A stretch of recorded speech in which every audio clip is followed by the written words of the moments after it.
Hello ඔන්න ඉතින් අද මම ඇරබියන් රෙසිපි එකක් අරගෙන ඇවිල්ලා තියෙනවා ශ්‍රිම්ප් මච්බූස් එකක්. ඉතින් මේකට මම අපේ අම්මි කියපු විදිහට මට මතක තිබ්බ විදිහට මගේ ළඟ තියෙන දේවල් දාලා තමයි හදාගත්තේ. මේ තියෙන්නේ මම ඕනේ කරන දේවල් කපලා තියාගත්තා. මේ තියෙන්නේ මේකට මම බීලුණුයි තක්කාලි සුදු ලුණුයි මේ කිරි මේස හැන්දකුයි දාලා බ්ලෙන්ඩ් කරලා පැත්තකින් තියාගන්නවා. වතුර ටිකකුත් මම එකතු කරා. ඊට පස්සේ පොට් එකක් ලිපේ තියලා මේකට ඔලිව් ඔයිලුයි පොල් තෙලුයි එක්ස්ට්‍රා මේස හැන්දකුයි දාලා සුදු ලුණු ඉඟුරු බීලුණු පොඩිවට කපාගෙන ඒත් එක්කම රම්පේ කරපිංචත් මේකට එකතු කරගන්නවා. ඊට පස්සේ මේක චුට්ටක් බෙදෙන්න තියලා මම මේකට නෝ කියුබ් කෑල්ලක් එකතු කරගන්නවා. අම මිරිස් කඩලක් දෙකට පළලා එකතු කරගන්නවා. ඒත් එක්කම මේ තමයි තක්කාලි. ඊට පස්සේ ඔන්න මම මින්ට් කොළ කොත්තමල්ලි කොළ මේකට එකතු කරගන්නවා. මේකෙන් තමයි මේ කෑම එකට සුවඳක් දෙන්නේ. ඉතින් ඔන්න මේ එකතු කරන්න දහි ගෙඩියක් ඊට පස්සේ පොඩිවට කපාගත්ත කැරට් අල මේකට එකතු කරගන්නවා.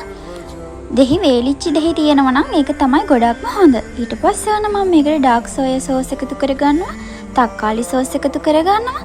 ඊට පස්සේ මේක හොඳට කලවම් කරලා දැන් ඔන්න අපි මේකට ඕන කරන තුන පහ ටික එකතු කරගන්න ඕන. ඊට පස්සේ ඔන්න මම දාගන්නවා මුලින්ම මේකට මිරිස් කුඩු ඊට පස්සේ කහ කුඩු ඔන්න ඊට පස්සේ බෙදපු තුන පහ කුඩුත් මේකට එකතු කරලා කරාඹු නැටි එනසල් මේ තමයි ගම්මිරිස් වලින් තමයි මම මේකට සැර එකතු කරගත්තේ. මම ටිකක් සැරට කන්න කැමති නිසා මම ගම්මිරිස් කුඩු එකතු කරගත්තා.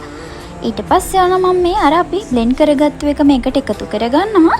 ඒකලා මේක හොඳට කලවම් කරලා මික්ස් වුණාට පස්සේ මම මේකට ඉස්සෝ ටිකත් එකතු කරගත්තා. ඉස්සෝ ටික හොඳට පිරිසිදු කරලා ඒකට කහයි ලුණුයි දාලා ටිකක් වෙලා මම තියලා තිබ්බා.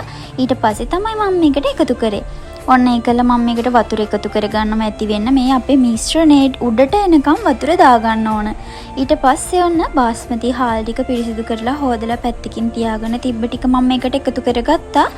ඒකලා හොඳට කලවම් කරලා රස පදමට ලුණු එකතු කරලා මම මේක වහලා තැම්බෙන්න තියනවා. අමතක කරන්නේ නැතුව මේක සැරින් සැරේ හොඳට කලවම් කරන්න. එහෙම නැත්නම් බත් එක අඩි අල්ලන්න පුළුවන්.